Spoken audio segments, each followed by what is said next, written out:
Good afternoon, everyone. I'm going to talk about searchable encryption using ORAM. So it's going to be an introductory talk. There are a lot of works on searchable encryption and ORAM. None of the results I'm going to describe is mine.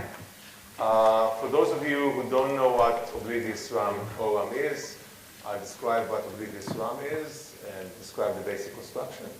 And then I'll talk about how to use it for search on encrypted data. Okay. So when we want searchable encryption, what properties would we like to have? So we would like to have security, that is no leakage about the query or the results. We would like to have functionality. We would like to support a set of queries which is as general as possible. And we would also like to have good performance. And unfortunately, right now, we don't have a solution that covers all of these three criteria. So one option, which was only mentioned very briefly earlier, was using secure multi-party computation for search on encrypted data. So secure multi-party computation, MPC, is a technology which was, I guess, the focus of the winter school in at least 2 previous years. And it lets, say, 2 parties compute any function of their inputs while revealing nothing but the final output of the function and nothing else about the inputs. Okay? And there are well-known protocols for doing this, starting from the original works of Yao and Golda Mikali and Dictazone.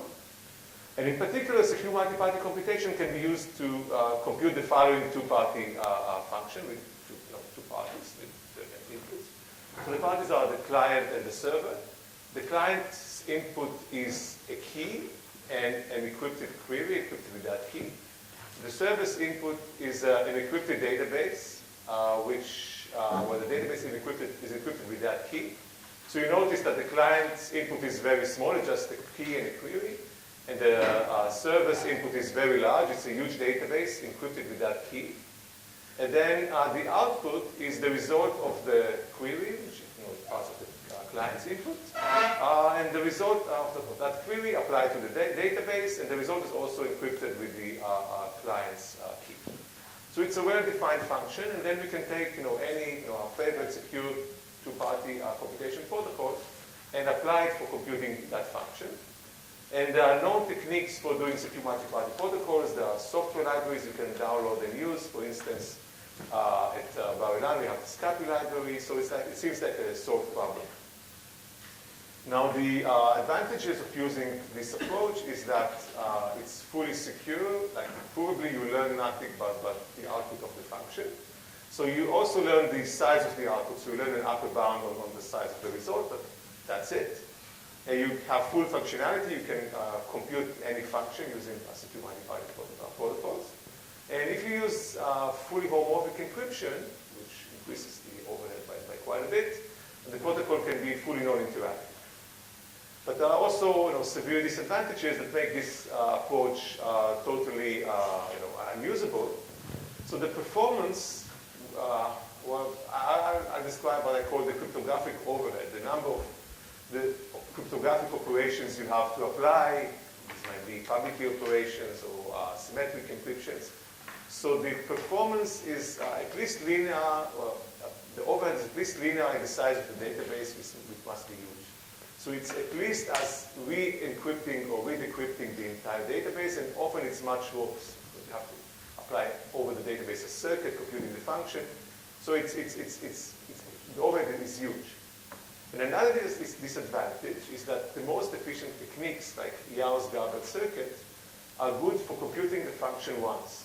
So you encode the function as a Boolean circuit, a huge Boolean circuit, and then you use it for computing a function. After you compute the function once with a single set of inputs, you have to throw away that circuit and generate a new one. And this seems like, for each query, you have to do an overhead which is at least as large as the database, so it seems like a complete waste of time. You could just send the encrypted database back to the client and solve this. Okay. Another approach, which was the focus of, I guess, such as Google stocks, is using specific constructions for search on encrypted data. This could be deterministic encryption or the preserving encryption or structured encryption. And by structured encryption, I refer to the methods that Hugo described, where you encrypt indices and other data structures to support a certain set of queries. So the advantage here is that these results are very, very efficient. And the disadvantage is that, well, they leak some information, quite a lot of information in some cases, less information in other cases, but it's hard to quantify exactly how much information is leaked. And also, they only support partial functionality. So deterministic encryption is good for identifying some specific items, or the representative encryption is good for sorting items or finding items in a certain range, and so on. So they're not a generic solution. And in this talk, I'm going to focus on using Oblivious RAM for search on encrypted data. I'm going to define Oblivious RAM in a minute, but I'll highlight the summary of the results. So the security is good since they leak less information than the specific constructions. The performance is more efficient than MPC, much more efficient.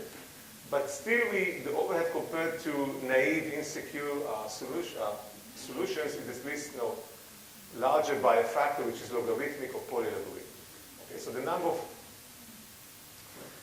cryptographic operations is probably logarithmic in the size of the database, or polylogarithmic, and the answer is the size of the original answer times some log factor. So it's less efficient than specific constructions.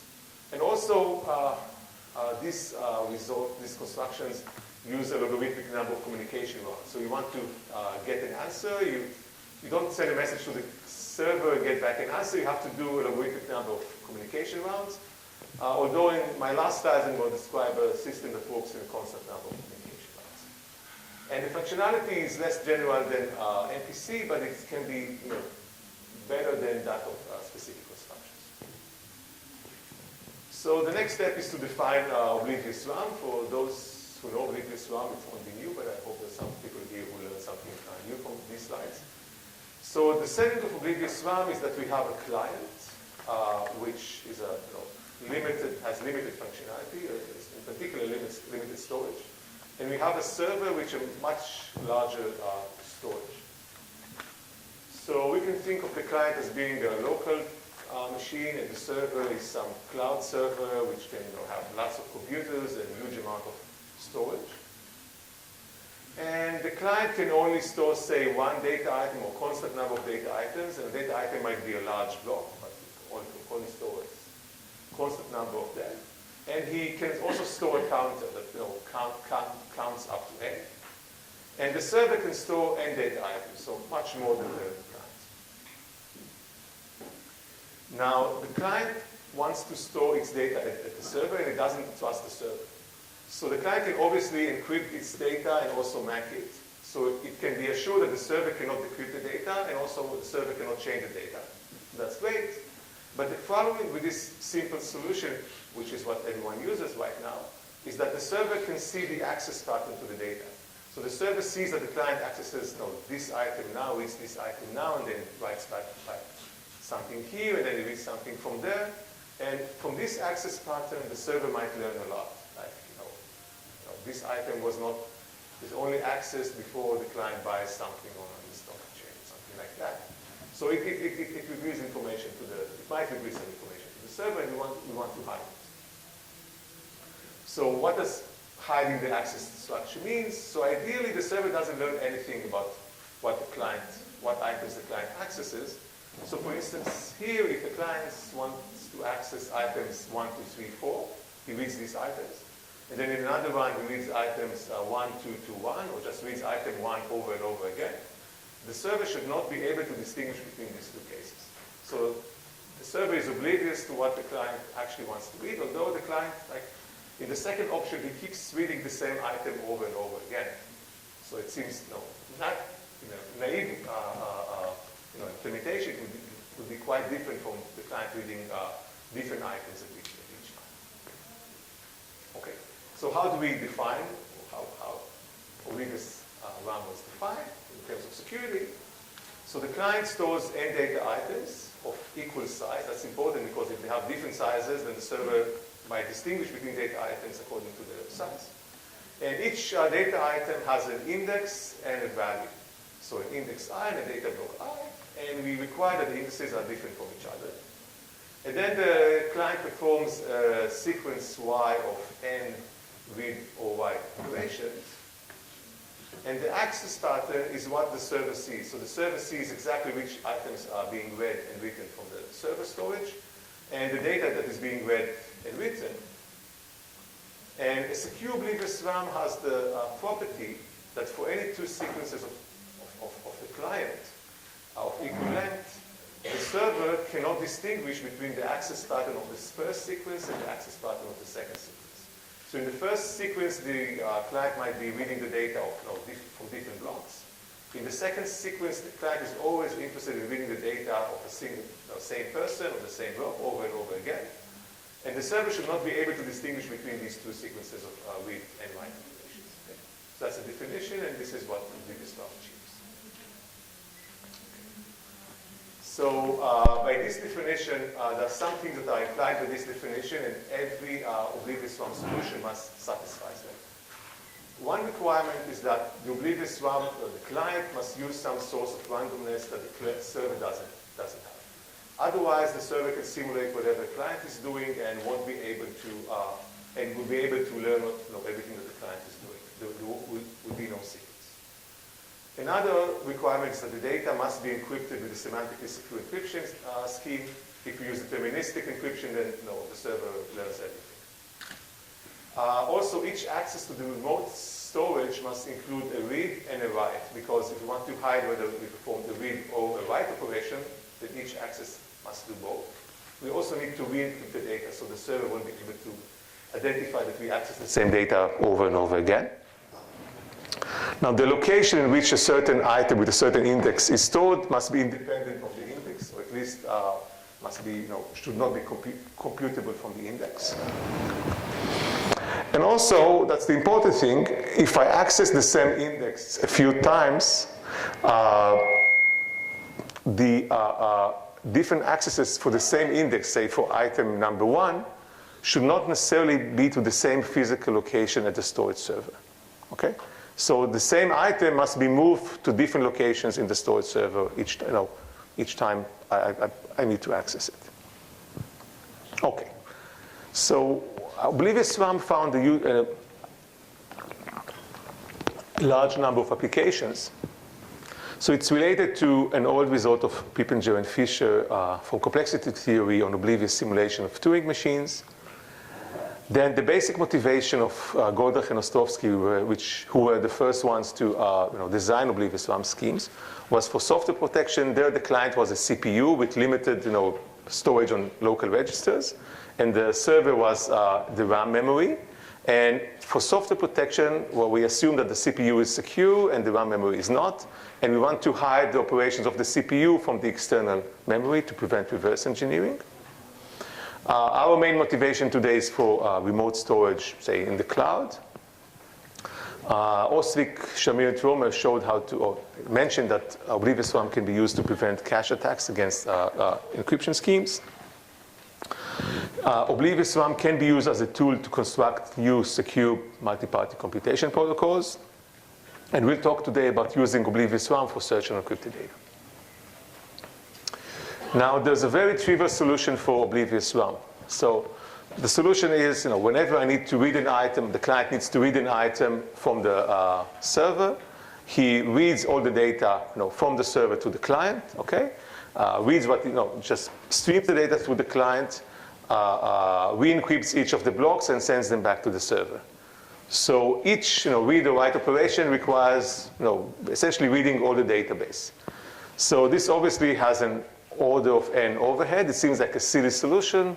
However, in many cases, this is better. For many choices of the security or the sizes of the database, this solution is better than other solutions that are asymptotically better. Okay, but in recent years, we have very good solutions that are both asymptotically good and also perform better than this naive solution, even for relatively small databases. Now, some history about some review of the history of ORAM. So the initial constructions were by Goldreich and Ostrowski in a series of results from 87, where the first result appeared, until 96, when they had the final journal version. Then the topic was quiet for many years, and in recent years, it's a very hot topic. So there's a recent EPIN paper by Muhammad Navid where he does the statistics. So I did it again last week. So there are 807 Google Scholar articles that contain the term Oblivious RAM in them, that contain this specific string in them. And almost 700 of them were written after 2010. So it's a very hot topic. Actually, in funny note, which is not related to Oblivious RAM, so in his paper, Navid has the same statistics from half a year ago or so, and he has different numbers. But you would assume that, he had, of course, less papers, but you'd assume that the number of papers that Google Scholar gives you for the papers that were published before 2010 would be the same. So if you subtract 695 from 807, okay, that's the number of papers that were published before 2010. So I compared this number to what he had from his statistics, and of course it's a little different by a count of 2 or so. So something is wrong there, but not by much. Okay. The Google employees who are in the audience, then take this into your consideration. But yeah, it's just a funny note. Okay. So there are many ORAM constructions.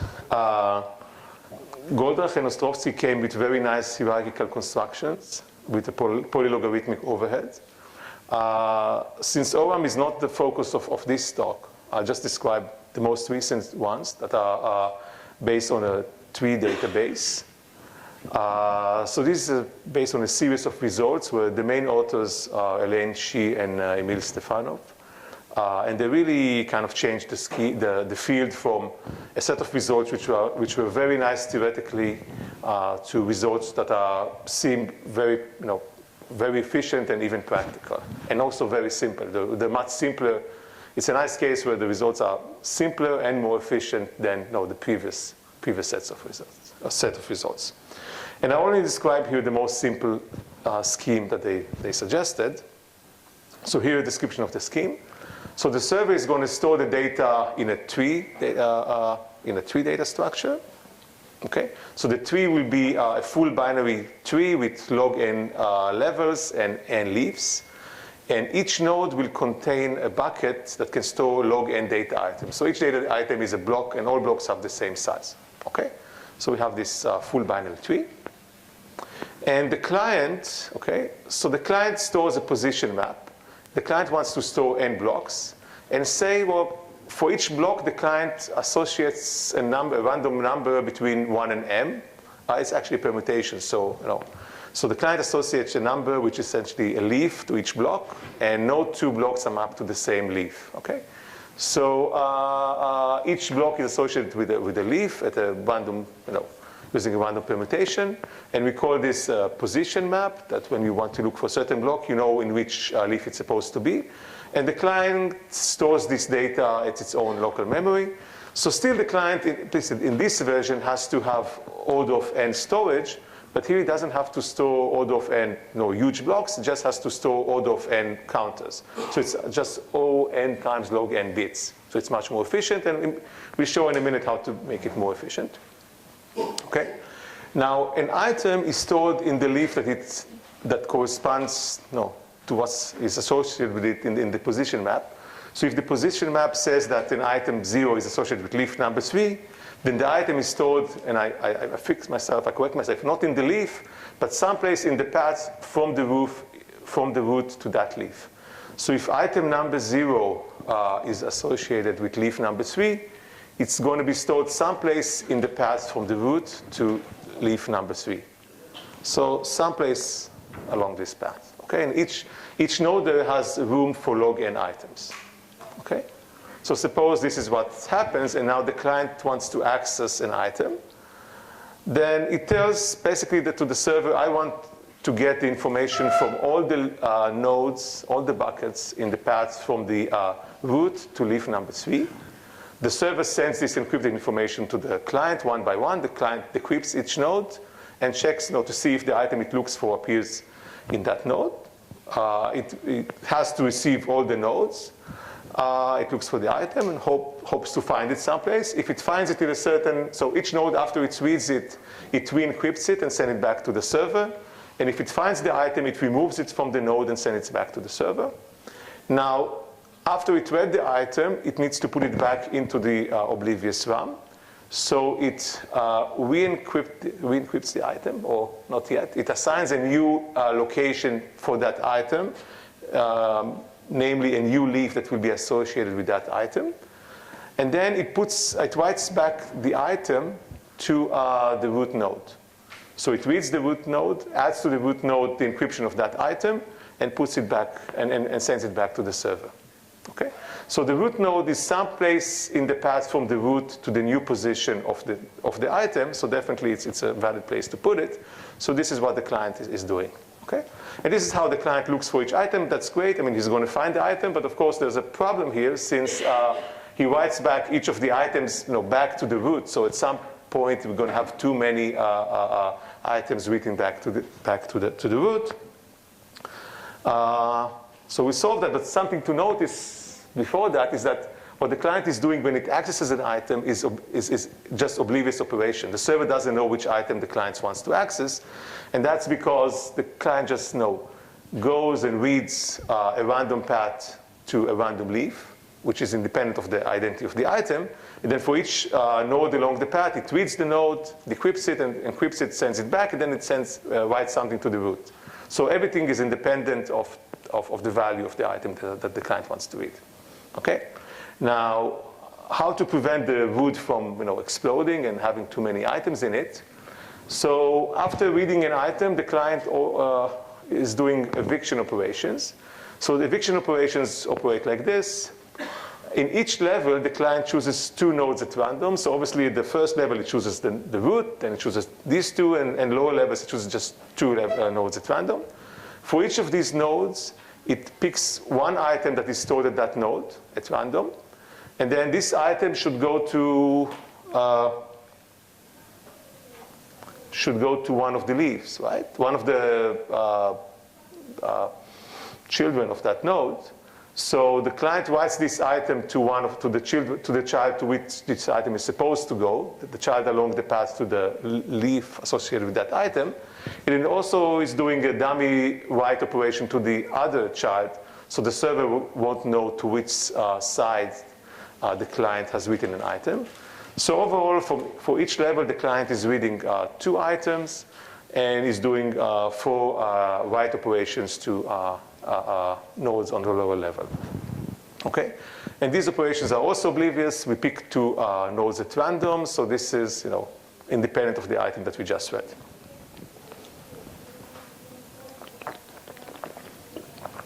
So how about security? So all the operations that the client is doing are either deterministic, meaning that he always writes something to the root node, or the uniformly random. He picks a node at random or goes to a random leaf. So everything seems nice. Things can go wrong if one of the nodes overflows. If the client wants to write something to a node and we only have log n memory in that node, and there's no more room to write anything there. And the nice work is to verify that the nodes with very high probability are not going to overflow. This is actually easy to see using if you analyze the evictions. Okay, so look at any specific node at level I. So the probability of that node receiving an item from the level above it, right? Then it's only going to happen if the eviction process chooses one of exactly the father of that node. And the probability of that is we choose 2 nodes at level I minus 1. So the probability is 2 over 2 to the I minus 1. And then even if we picked the father of that node, the probability of writing down an item to the node is only if we picked an item that whose path to the leaf goes through the node we care about. And the probability of this happening is 1/2. So we have here the probability of a node in level I receiving something into it, getting an item inserted into it. And the probability of removing an item from a node at level I is probability of choosing that node for eviction, which is 2 over 2 to the power of I. And we see that the probability of inserting an item to to the node is exactly equal to the probability of removing an item to the node. So we can model this as a Markov chain and find its states, and we can see that with very high probability we won't have more than log n items in each node. So this was actually a remarkably simple and efficient construction that changed the whole infrastructure of Oblivious RAM.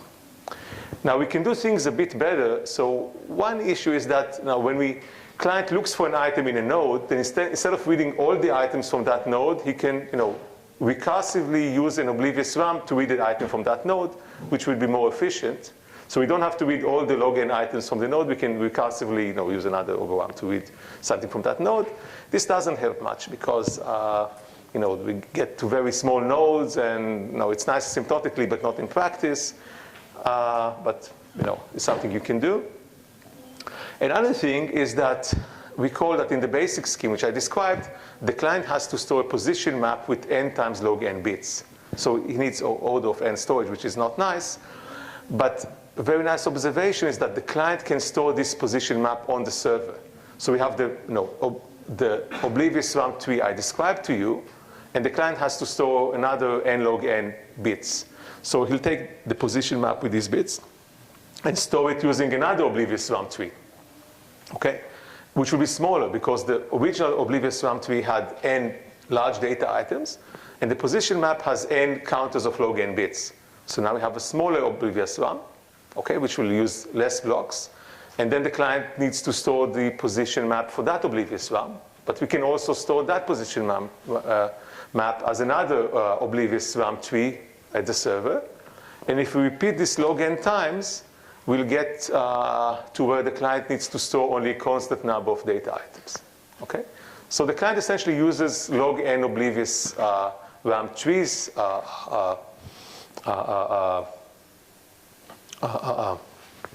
data structures. And essentially what I described before is how to access one of these trees where the client has the position map. So it wants to access the main tree but doesn't have the position map.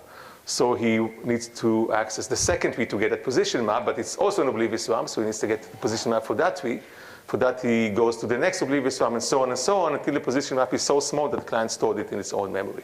And then it can go back and read items from all the trees. So what's the overhead? So the basic scheme, in the basic scheme, the server storage is order of n times log n data items. So it's higher by a factor of log n. The client store n indices, so n log n bits. And each access costs something like log square read-write operations. If you look at it, you go through all the levels. Each level has a block of size, a bin of size log n, so it's log n squared. Great. Now, we can read from internal nodes instead of reading all the log n items from them. We can use Oblivious RAM, as I said, recursively, to read from them. So there's an Oblivious RAM of Godach-Ostrowski with square root overhead. Let's say that we use it. So this reduces the overall overhead to something like log to the power of 1.5. And then if we use the position map at the server recursively, as I described, then the client storage is reduced to constant, but we have to use log n Oblivious RAM. So this increases the the read-write operation overhead by a factor of log n. So the overhead increases to something like log 2.5n. So I didn't bother too much to improve the constants here because there are much better constructions. So there are multiple results, like dozens of results. I mean, if you look at ePrint for 2015, I haven't counted, but I wouldn't be surprised if you'll find like 20 ORAM papers. Yeah. There are different variants for small blocks, large blocks, small data, small client storage, or clients that can store log n storage or whatever. And they cover the entire space, but using the same version of most of the constructions use this type of solutions. And the best general one so far seems to be PAT-ORAM, which achieves only a log n overhead. So for each access, you have to pay more by a factor of log n. And the client has to store log n data items. And PAT-ORAM is good when the data items are very, very large. So you can store like many indices at each data item. Okay. And this PAT-ORAM was implemented even implemented in hardware. So you can build chips that use TWORAM.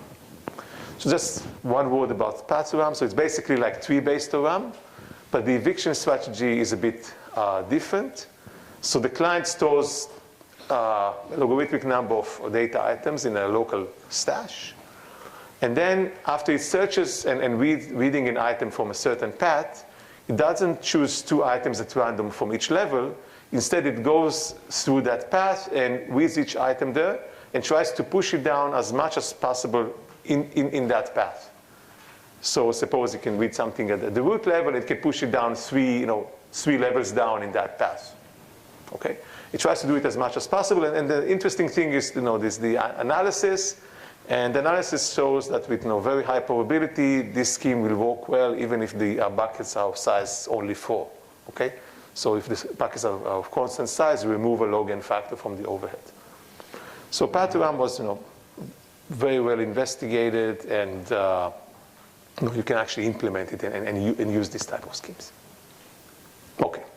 But we're here to talk about encrypted search, and the tool we can use is ORAM. And let's look at a very simplified setting for encrypted search. So suppose that the client stored n documents, x1 up to xn, and the client has m keywords. And each document is associated with a subset of the keywords. Okay, so a keyword might be associated with many documents, and vice versa. And the data is stored encrypted at the server. The client has the encryption key. And at some point, the client wishes to retrieve all items which are associated with a specific keyword, K. Okay? So how can we use it with ORAM? So in ORAM, the server stores n data items of equal size that each have an index and a data block. Okay? And in our setting, the client needs to look for an item using any of the possibly very many keywords associated with that item. So the easiest solution is to store each item many times, one for each keyword which is associated with that item, in a pair which has the keyword and the item. So if an item is associated with 10 data items, it's going to be stored with 10 keywords, it's going to be stored 10 times. And then we will look for occurrences of this keyword in the Oblivious RAM, and we just read all these values. So this, of course, doesn't look very well because we have to store each item many times. So, okay, the storage is not the original size of the database, but basically the original size of the database multiplied by the average number of keywords per document, which might be very high. So, we don't want to pay this overhead. So another option is to use 2 Oblivious RAMs. So the first Oblivious RAM stores a data structure that enables us to give the data structure a keyword and then get all documents associated with that keyword. So one simple the data structure is an inverted index. We give a keyword and get back a block which contains the indices of all documents that have that keyword. And the second ORAM just stores the documents themselves. Okay. So just an example, this seems like a nice solution, but it has some problems. So suppose we have 4 documents, and the first document is associated with, say, the words mobile, Android, and Wi-Fi, and so on. So the first ORAM includes the inverted index. So mobile is a keyword for documents 1 and 2, and so on. And the second ORAM contains the documents. Then if we search for Wi-Fi, we retrieve the entry for Wi-Fi in the first database. We read that it contains, refers to items 1 and 3 in the second database, and then we read these documents from the second database, and that's it. Okay? And we use ORAM to access these databases, so we hide everything from the server. So this is a general solution. We can replace the inverted index with any other data structure that supports more complex queries. So that's very nice. And in terms of security, it looks good. The client uses ORAM to read data stored at the server, so therefore the server cannot identify which item the client reads, either which keyword or which document. And if we look for the same keyword over and over again, the server won't notice that. And also the server cannot identify if which document we read and cannot identify if we read it over and over again. So it seems great, but actually it's not that great. So in a few slides, I'll describe what are the security issues with this solution. And also efficiency problems. So ORAM increases the communication and the work by a factor of log n, which is something we have to pay. Also, for each ORAM access, we have to pay log n communication rounds, which are often the main bottleneck if we have, if the server is far away from the client. So even if the throughput is good, we have to, send something, wait for an answer, and so on. Okay, so that's actually very not good. Also, ORAM is used for blocks, and PathORAM is good for very large blocks. Okay, and here we just have to read the indices that are associated with a specific item. Okay, and there are probably not too many indices for each item, but we have to read the log n large blocks to get these specific indices. Okay, so this also increases the overhead by a certain factor. So if we look like the first we have to pay a log n factor because we use ORAM. The number of rounds increases by a factor of log n. And also this is for number of rounds, well, not for the size of communication, and also if we look for small data items and the ORAM works well with large blocks, we pay by another factor of the size of the block times over the number of the size of data items, which is also something we have to pay. So things are not as nice as we can expect them to be. And if we look at, so this is actually a simulation I saw. So documents often have a zip distribution, meaning some power law. So they don't have a uniform distribution. A small number of documents are much more popular than other documents, and this, the number of documents associated with specific keywords goes down and up according to a power law. And they did a simulation using the best ORAM scheme, and they looked at the N1 email database, which contains a few 100,000 emails. And they saw that if you search for one of the 5,000 most frequent words, then they appear in so many documents. Okay. Then if you add this log n overhead, then you end up reading more than the original size of the database. So if you search for one of the most popular 5,000 keywords, which is, I guess, what most people look for, okay, then even the best ORAM scheme we have, we might as well just read the entire database using, just read it, decrypt it, and send it back to the server, which doesn't look nice. And they have similar results when they looked at Wikipedia, and if you search for Wikipedia using one of the popular words, you pay more than if you use ORAM. And this is a recent described in a recent ePrint draft of Muhammad Naveed. Now, this zip distribution also brings security problems. So ORAM hides the access pattern to the data. However, it doesn't hide the size of the documents that we retrieve. So in a naive ORAM solution, we can say all documents are the same size. Okay, but in a database, not all documents are all the same size. And moreover, not all keywords have the same number of documents associated with them. So an ORAM-based encrypted search reveals, obviously, the size of the documents that contain that word, because we have to read all of them. It contains the number of documents containing the query word, that's depending on the data structure, and also the size of the inverted index corresponding to the keyword. Okay? Now, recall that the documents are likely to be distributed according to some power law. Okay? So it's not that all documents have about the same number of items. It's not true that all keywords have about the same number of documents associated with them. It's more likely that if I see the size or the number of documents associated with a specific keyword, and if I know something about the distribution of the text used in that database or whatever data in that database, I'll be able to have quite a lot of knowledge about the keyword. Okay? So it seems that you need to somehow hide the size of the results. But actually, hiding the size of the result it's not easy if you want to have efficiency. So this is like an obvious lower bound. If you want to hide the total size of the documents that contain a specific query word, then we have to pay a lot because, so let's assume Q1 is the query that has the largest answer, and we want to hide the size of the answers, then we have to pad all the answers to be as long as Q1. And the extreme Q1 could be a query for which we return all the documents. So in that case, all the answers should be as large as the entire database, and that's of course ridiculous. And I guess that here we go back to the team that went through all the talks on search on encrypted data, that some data is leaked, and according to this bound, that it's inevitable that we have to leak some data, and we need some way of measuring, in a meaningful way, how much data is leaked and how severe this is.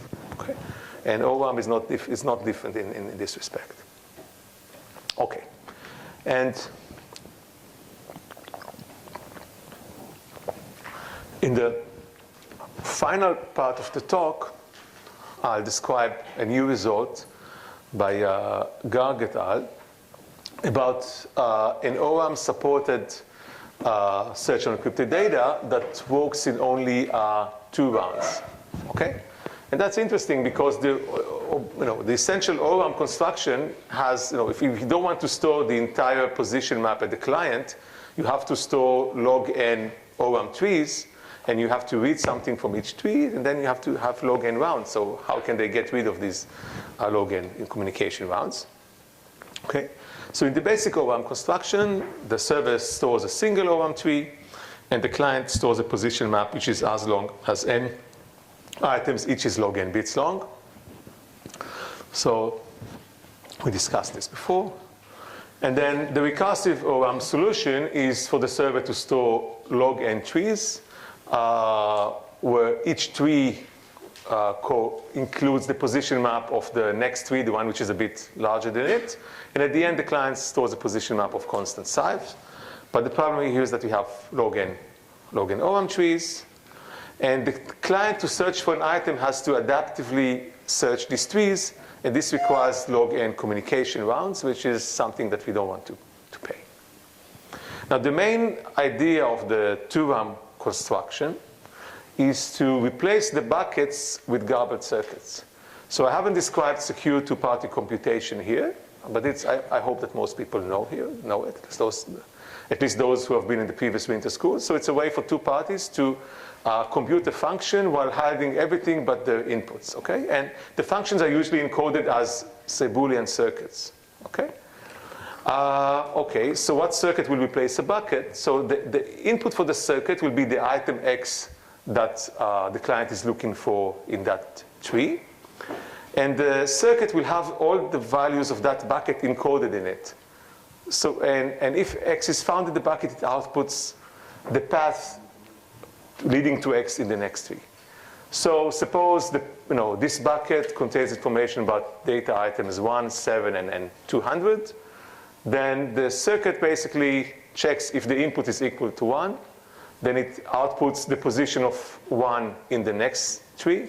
If the input is equal to 7, then it outputs the location of 7 in the next tree, and so on.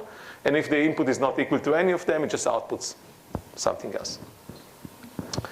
So the nice thing here is that I haven't described Yaw's protocol for secure two-party computation, but basically it enables if the client sends the garbled input to this circuit, the server can evaluate the garbled circuit using Yaw's protocol and learn the output of the circuit, which is essentially the location the server has to look for in the next tree. So the way the client is going to search for the item here, and there are some technicalities I describe in the next slide, is it's going to, so the server is going to store trees that include in each bucket one of these garbled circuits corresponding to the items in that bucket. The client is going to send the garbled input to the circuits in the first tree. The server is going to use this to essentially evaluate the circuits in the first tree in the path from the root to a leaf, learn learn a leaf in the second tree, then it's going to, and also an input for the garbled circuits in the second tree. Then it's going to evaluate all the circuits in the path to that root in the second tree using that garbled input, learn a path and a garbled input to the third tree, and so on. And the nice thing is that the server doesn't have to communicate with the client. It just receives the input from the client and then evaluates all log n trees by itself. So this is great, but there are some issues.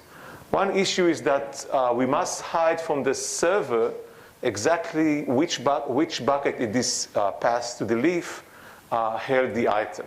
Because if the item is found in one of the top buckets, it hints that the item was recently read and written back to the storage.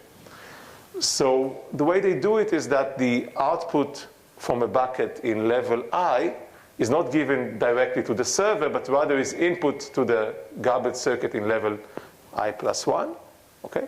And if the garbled circuit level I+1, it receives a query and also a bit saying like, we already find this answer in a previous node, so just push this answer down and give it as your answer. And then the server doesn't learn the output of these circuits until it gets to the lowermost node or circuit in this path to the leaves of this tree. How big are these garbled circuits? They're not big, actually. Well, you have to compare. So you have 4 items in each bucket, and you have to compare an item, an input with 4 items. It's nothing. Encrypted. Okay. When you have to so the circuit is of size 4 times log n, I guess. 4 times log n. That's the size of the circuit. You have to do 4 comparisons of log n bit items.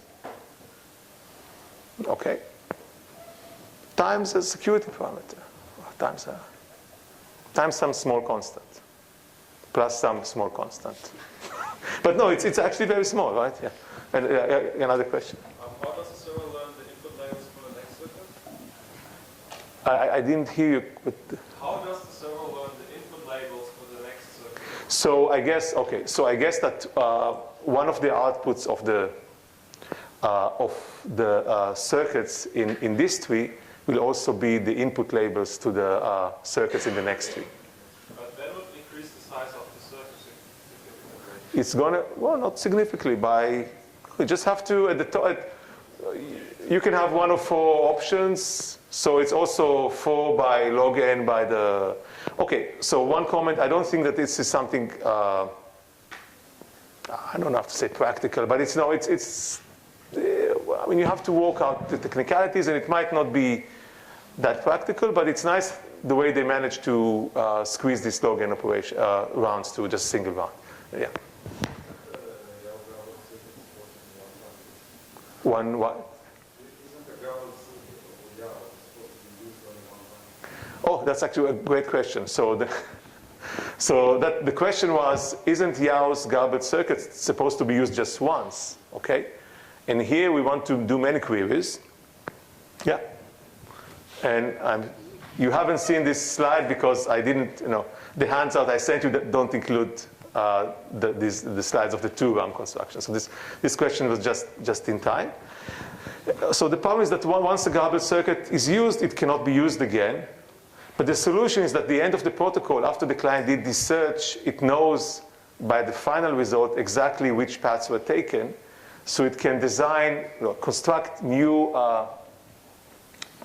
circuits for to replace all the circuits that were used, and just send them in a single communication round to the server, telling it to replace them. Of course, I mean you have to work up the technicalities. It's not simple, but that's something that the client can do. Okay, so now we want to do search using TWORAM. So the naive solution is to use it twice. Once to, so we're going to store the reverse index using a TWORAM, and also store the database in another TWORAM. Then we use the first TWORAM to store the reverse index and find which documents contain the keyword, and this will take us 1 round. And suppose that we got the S result, so that we learned that the document is stored in the keyword is stored in S different documents. Then we have to search the second document search the second database for S documents, but that's going to take us S searches using S2RAM interactions. So overall, it's going to take us an order of S communication rounds.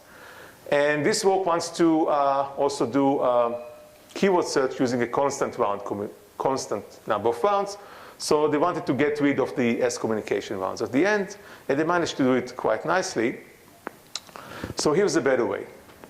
So, well, there's a caveat. So assume that the database contains a total number of N documents of the form KI and document IJ. This means that every keyword KI can be associated with many documents, but the total number of pairs is N, okay? So here N is not the number of documents, but the number of document keyword pairs, okay? That's the caveat, and it only works if there's a small number of documents associated with each keyword, okay? So the path associated with document, with keyword KI and document IJ that is associated with it, it's not going to be truly random. It's going to be a pseudo-random function of the keyword KI, the index J of the document, saying that it's the third document associated with this keyword, and also the number of times that KI was searched for, okay? So this is a pseudo-random function, and the key is known to the client. And if the server doesn't know the key, this looks truly random to him. And we can see that the inputs for each document is, and each document keyword is different. And each time we access the keyword, then we generate new locations for the items, for the documents stored, for the documents of that keyword. Now, we're going to store a keyword document pairs in a single level path ORAM, just in a single tree, not log n. We're not using log entries, just a single tree, okay? Similar to the scheme where we had the position map stored at the client. Just a second for the question there. So in that case, we naively have to store the position map at the client, but we don't have to store the position map since the position is a function of the keyword, the document number, like 1, 2, 3, and so on, and the number of times that the keyword was searched so far.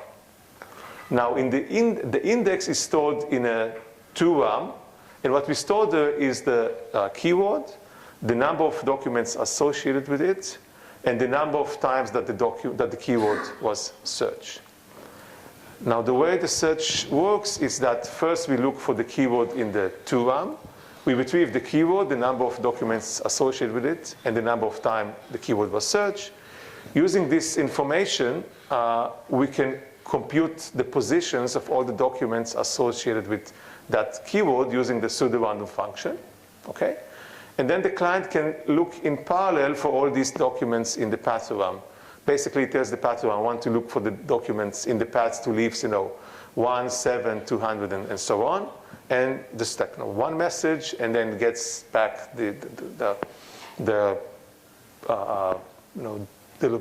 results in all the paths to these leaves. Okay, and everything here is solved in a constant number of rounds. Of course, the technicalities, you have to refresh the circuits and so on, but it's very nice, and it seems to be working. Okay, so this is what I had to say. There are relatively few results on using ORAM for search on encrypted data, probably for a good reason, because it doesn't perform as well as specific encryption schemes and specific data structures. But it's nice to see that you can do some interesting things here. Oblivious RAM is not like a tool that you can just plug in and solve all the problems. There are actually more issues you have to solve. Just a word about references. So this actually a blog post by Semi Kamara that has a very nice introduction to using ORAM for keyword search. Muhammad Naveed has this e-print manuscript on, well, basically the problems on using Oblivious RAM for search on encrypted data. And then there's this last manuscript on TWORAM, which is a very, very nice construction. And that's all I have to say.